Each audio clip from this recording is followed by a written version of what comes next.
Hello students, आज हम देखिए क्लास 8 चैप्टर नंबर 7 पौधे एवं जंतुओं का संरक्षण पार्ट फर्स्ट पढ़ेंगे। इसका सबसे पहले आता है वनोन्मूलन एवं इसके कारण।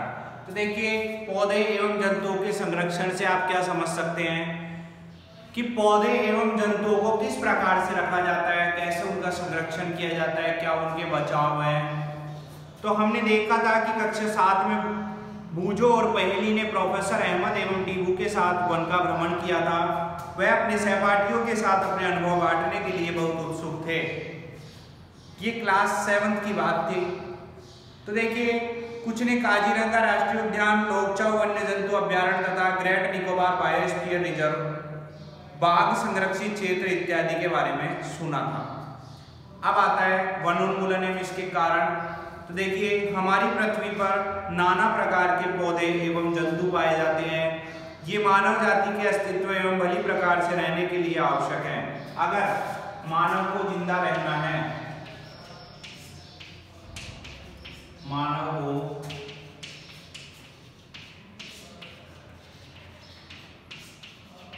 जिंदा रहना है तो देखिए, पौधे और जंतुओं का संरक्षण तो आपको करना ही पड़ेगा। तो आज इन जीवों के अस्तित्व के लिए वनोन्मूलन एक बहुत बड़ा खतरा बन गया है। हम जानते हैं कि वनोन्मूलन का अर्थ है वनों को समाप्त करने पर प्राप्त भूमि का अन्य कार्यों में उपयोग करना। तो वनोन्मूलन का क्या मतलब हुआ? वनोन्मूलन का वनों को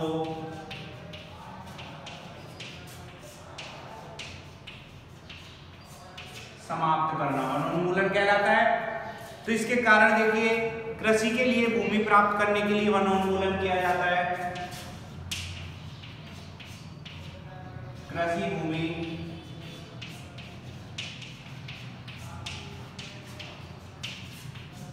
प्राप्त करने के लिए।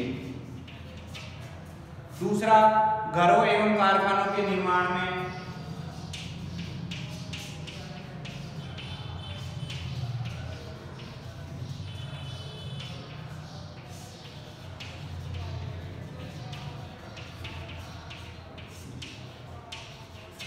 घरों एवं कारखानों के निर्माण में, फर्नीचर बनाने, लकड़ी के ईंधन के रूप में,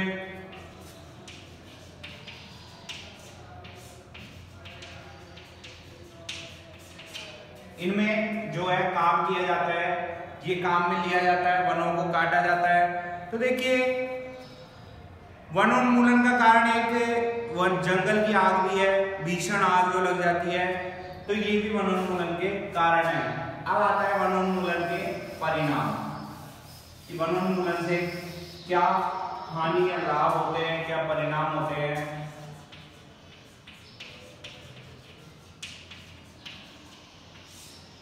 वनोन्मूलन के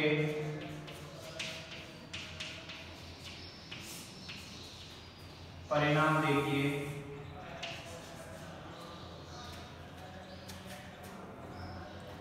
तो वनोन्मूलन से पृथ्वी पर ताप एवं प्रदूषण के स्तर में वृद्धि होती है। इससे वायुमंडल में कार्बन डाइऑक्साइड का स्तर बढ़ता है। वायुमंडल में CO2 की जो मात्रा है वो बढ़ जाती है। CO2 की मात्रा क्या हो जाती है? बढ़ जाती है। तो भौम जल स्तर का भी निम्नीकरण हो जाता है। भूमि का जल जो होता है वो कम हो जाता है। भूमि का जल कम हो जाता है, भूमि का जल। आगे देखिए, वनोन्मूलन से प्राकृतिक संतुलन भी प्रभावित होता है। वही जब वन ही खत्म हो जाएंगे, पेड़ पौधे नहीं रहेंगे, तो प्रकृति का संतुलन भी क्या होगा? खराब हो जाएगा। तो देखिए कि इसी प्रकार अगर वनों की अनवरत कटाई चलती रही तो वर्षा एवं भूमि की उर्वरता में कमी आ जाएगी। इसके अतिरिक्त बाढ़ तथा सूखे जैसी प्राकृतिक आपदाओं भी आने लगेगी। वर्षा जो है, वर्षा की कमी। अब वन जो होते हैं ये भी क्या करते हैं कि पानी को सोखते हैं, पानी को लेते हैं और बाढ़ की जो संभावना होती है उसको कम कर देते हैं। तो कम वृक्षों का अर्थ है कार्बन डाइऑक्साइड के उपयोग में कमी आना, जिससे वायुमंडल में इसकी मात्रा बढ़ जाती है। क्योंकि कार्बन डाइऑक्साइड पृथ्वी द्वारा उत्सर्जित ऊष्मीय विकिरणों का प्रग्रहण कर लेती है। मतलब ऊष्मीय विकिरणों को ये ले लेती है। प्रग्रहण का मतलब ऊष्मीय विकिरण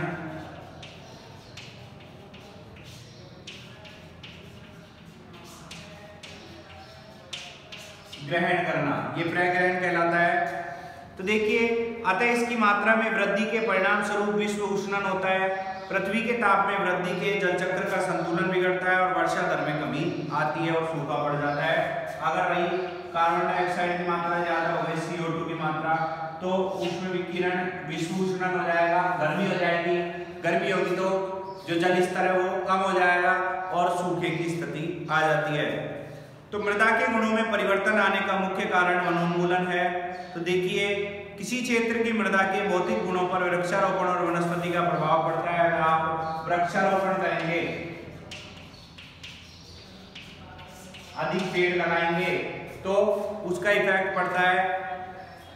अब आता है वृक्ष किस प्रकार मृदा अपरदन को रोकते हैं। तो भूमि पर वृक्षों की कमी होने से मृदा अपरदन अधिक होता है। मृदा की ऊपरी परत हटाने के नीचले कठोर चट्टानें दिखाई देने लगती है, इससे मृदा में ह्यूमस की कमी हो जाती है।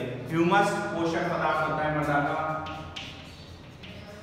तो मृदा अपरदन कैसे होता है, देखिए ये जो पेड़ की जड़ें होती है मिट्टी को बांधे रखती है, और जब पेड़ ही नहीं होगा तो मिट्टी बंधी हुई नहीं होगी, और एक साथ प्रेशर से पानी आएगा तो वो मिट्टी जो होगी वो बहकर चली जाएगी, मृदा का कटाव हो जाएगा, मिट्टी का कटाव हो जाएगा, इसे मृदा का अपरदन कहते हैं। और धीरे धीरे उर्वरक भूमि जो होती है वो मरुस्थल में परिवर्तित हो जाएगी और इसे मरुस्थलीकरण कहते हैं। तो इस प्रकार से वनोन्मूलन से भूमि की जल धारण क्षमता में कमी आती है, पेड़ पौधे जो है वो कम होंगे तो श्रावण नहीं होगा और पोषक तत्वों का भी कमी आ जाएगी भूमि में।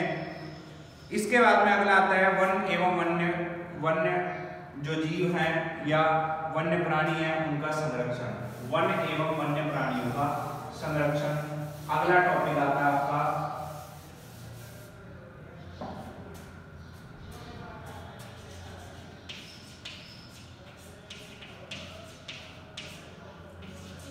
वन एवं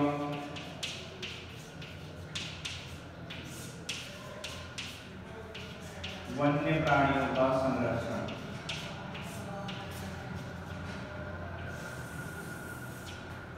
क्या होता है, देखिए संरक्षण का मतलब होता है इन्हें बचाना।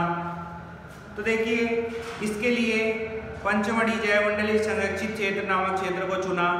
इस क्षेत्र के पौधों एवं जंतु ऊपरी हिमालय की श्रृंखलाओं एवं निचले पश्चिमी घाट के समान है। तो देखिए उन्होंने क्या किया, माधव जी के साथ मिलकर, प्रोफेसर अहमद ने जो है माधव जी के साथ मिलकर जैवमंडल संरक्षित क्षेत्र में बच्चों का मार्गदर्शन करने का अनुरोध किया। तो जैवमंडल पृथ्वी का वह भाग है जिसमें सजीव पाए जाते हैं अथवा जो जीवन यापन के योग्य होते हैं।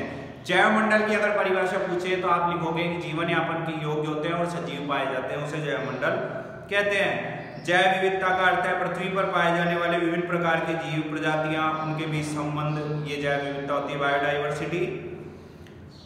तो वन्य जंतु अभ्यारण्य, राष्ट्रीय उद्यान, जैवमंडल संरक्षित क्षेत्र इत्यादि पौधों और जंतुओं के लिए संरक्षित एवं सुरक्षित क्षेत्र है। तो देखिए इसमें आता है वन्य जीव अभ्यारण्य, वह क्षेत्र जहाँ जंतु एवं उनके आवास किसी भी प्रकार के विक्षोभ से सुरक्षित रहते हैं, उन्हें वन्य जीव अभ्यारण्य कहते हैं। उसके बाद में आता है राष्ट्रीय उद्यान, वन्य जंतुओं के लिए आरक्षित क्षेत्र जहाँ वे स्वतंत्र रूप से आवास एवं प्राकृतिक संसाधनों का उपयोग कर सकते हैं, उन्हें हम राष्ट्रीय उद्यान कहते हैं। आराम से घूम सकते हैं, रह सकते हैं, सब कुछ कर सकते हैं। अगला आता है जैवमंडल आरक्षित क्षेत्र, वन्य जीवन, पौधों और जंतु संसाधनों और उस क्षेत्र के आदिवासियों के पारस्परिक ढंग से जीवन यापन हेतु विशाल संरक्षित क्षेत्र, जिसको हम जैवमंडल आरक्षित क्षेत्र के नाम से जानते हैं। तो बेटा ये 7 चैप्टर है, इसका पार्ट फर्स्ट हो गया। 3 टॉपिक आपने इसमें क्लियर किए, 3 टॉपिक क्लियर किए 8th क्लास में। 7th चैप्टर के पौधे एवं जंतुओं का संरक्षण पार्ट फर्स्ट ये आपका कंप्लीट हुआ।